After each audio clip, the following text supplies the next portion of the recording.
Hello বন্ধুরা, কেমন আছেন? আশা করি সবাই আছেন। বন্ধুরা, আওয়ামী লীগ পালানোর পথ পাবে না এরকমটাই কিন্তু জানাচ্ছেন কিন্তু মান্না, মাহমুদুর রহমান মান্না কিন্তু এসবটাই কিন্তু জানাচ্ছেন যে আওয়ামী লীগ কিন্তু পালানোর পথ পাবেন। সরকারের আলিগার্ড ব্যবসায়ীরা এখন ক্যারিবিয়ান পাসপোর্ট করছে দেশ থেকে পালানোর জন্য। এইসব কিন্তু তথ্য কিন্তু তিনি শেয়ার করেছেন। অবশ্যই কিন্তু আমরা বিস্তারিত কিন্তু আলোচনা করবো। তার আগে আপনি যদি এই চ্যানেলে নতুন থাকেন তাহলে অবশ্যই চ্যানেলটি সাবস্ক্রাইব করে কিন্তু আমাদের পাশে থাকুন। আর ভিডিওগুলো যদি ভালো লাগে তাহলে অবশ্যই ভিডিওগুলি লাইক দিয়ে চ্যানেলটিতে কমেন্ট করে কিন্তু আমাদেরকে যাবেন এবং কিন্তু আপনাদের মতামতগুলি কিন্তু আমাদের শেয়ার করবেন।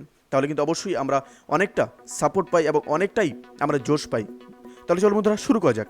নাগরিক ঐক্যের সভাপতি মাহমুদুর রহমান মান্না বলেছেন যে সরকার আলিগার্ড ব্যবসায়ীরা এখন ক্যারিবিয়ান পাসপোর্ট করেছে দেশ থেকে পালানোর জন্য। ওদের মধ্যে ইয়ানফোসি শুরু হয়েছে। সরকারের আলিগার্ডরা পালিয়ে গেলেও আওয়ামী লীগ পালানোর পথ পাবে না। সারা পৃথিবীতে ওরা গণতন্ত্র মানবাধিকার হরণকারী হিসেবে স্বীকৃত। কেউ তাদের জায়গা দিবে না। শনিবার জাতীয় প্রেস ক্লাবের সামনে কিন্তু নাগরিক নারী ঐক্যের উদ্যোগে কিন্তু দ্রব্যমূল্যের সীমাহীন ঊর্ধ্বগতির প্রতিবাদে সমাবেশে কিন্তু এই সব কথা কিন্তু তিনি বলেন। এবং কিন্তু মাহমুদুর রহমান মান্না বলেন যে এই সরকার নিজেই নাকি একটা সিন্ডিকেট। তারা সিন্ডিকেট ভাঙবে কি করে? সব চোর বাটপাতদের নিয়ে এই সরকার বানিয়েছে।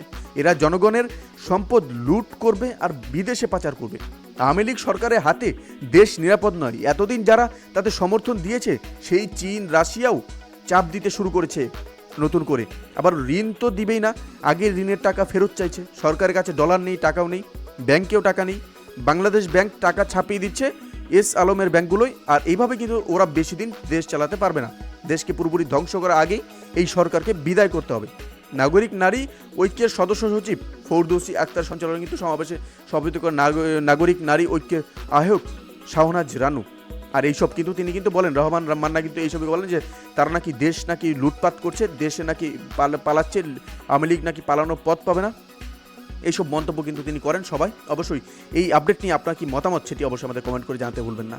ভালো থাকবেন, সুস্থ থাকবেন, ধন্যবাদ। দেখা হচ্ছে পরবর্তী নতুন টিকনো ভিডিওতে। আপনি কোথা থেকে দেখছেন অবশ্যই সেটি আমাদের কমেন্টে জানিয়ে দিন।